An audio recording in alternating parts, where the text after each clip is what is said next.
La voix de la Confédération des États du Sahel est portée par le président du Mali. Le colonel Assimi Goïta plaidera pour plus d'actions communes en faveur de la sécurité.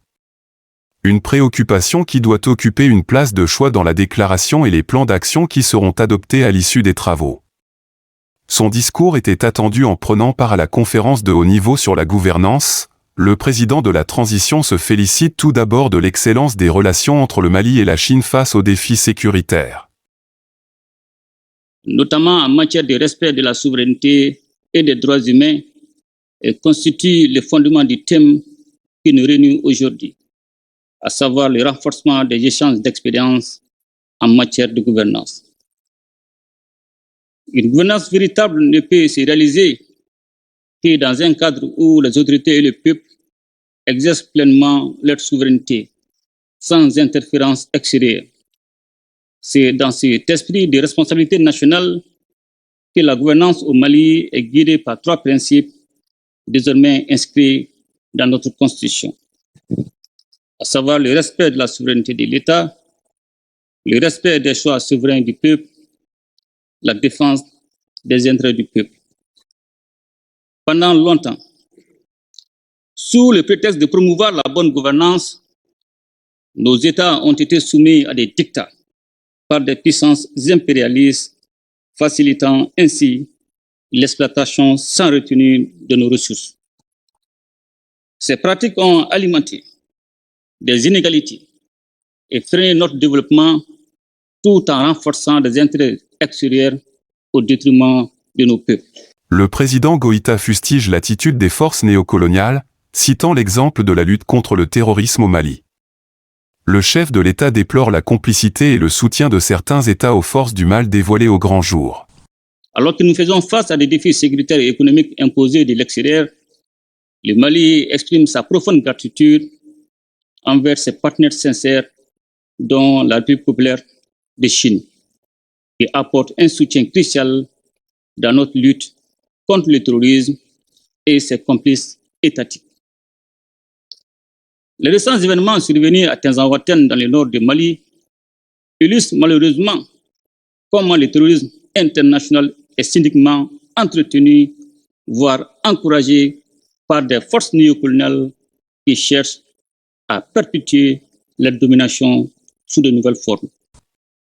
Et la Confédération des États du Sahel se pose comme une réponse face à la menace qui pèse sur la région. Cette alliance stratégique que j'ai l'honneur de présider pour son premier mandat et s'inscrit dans une vision panafricaine et résolue à défendre et à promouvoir les intérêts communs de nos nations.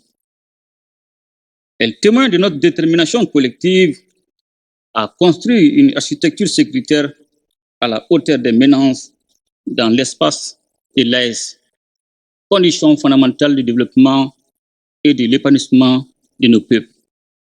Évoquant la gouvernance proprement dite, le président de la transition n'a pas manqué de partager l'expérience et les bonnes pratiques observées par le Mali. Des actions concrètes sont en cours pour conduire le pays vers la voie de la modernisation. Et cette modernisation est la conséquence naturelle et positive des réformes lorsque celles-ci sont réalisées en tenant compte, comme c'est le cas au Mali, du respect de la souveraineté, des besoins vitaux et des intérêts des populations que nous servons. C'est ainsi que des mesures importantes ont été prises dans divers domaines de la vie publique, notamment la gouvernance politique et électorale, avec la révision de la loi électorale pour adapter les mécanismes de vote aux réalités et nécessités de l'ère. La réforme de la gouvernance vise également à améliorer la gouvernance économique qui est passée par la relecture des textes relatifs aux industries extractives en vue d'une meilleure gestion de nos ressources naturelles pour le développement de nos pays et le bien-être de nos populations. Dans un autre domaine, afin de rapprocher notre administration publique des usagers, j'ai décidé de lancer un vaste programme de digitalisation de l'administration publique, en privilégiant la transparence dans les procédures, la diminution des coûts, mais surtout les droits des citoyens. Des réformes majeures sont aussi engagées pour refonder l'État. C'est pour répondre aux aspirations des populations, aspiration exprimée aux Assises nationales de la refondation et au dialogue intermalien. L'adoption de notre nouvelle constitution lors du référendum historique du 18 juin 2023, largement soutenu par la population, symbolise l'engagement du Mali à bâtir un État moderne, résilient et à l'écoute de son peuple. Ces réformes décisives qui marquent notre volonté profonde de refonder l'État ont été réalisées grâce à la mobilisation collective des Maliennes et des Maliens aux côtés des autorités de la transition. Cette dynamique dénote une approche inclusive et durable sur fond d'un large consensus national dans le processus de refondation. Les dites réformes, faut-il les rappeler, reposent sur la réaffirmation de la souveraineté du Mali, soutenue par l'engagement inébranlable de nos forces de défense et de sécurité qui assurent un contrôle total et efficace du territoire national.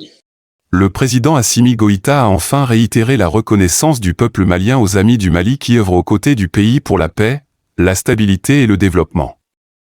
Le Mali, rassure-t-il, reste déterminé à approfondir et à fortifier ses relations avec tous les partenaires qui partagent les mêmes valeurs de respect, de souveraineté et de coopération gagnant-gagnant.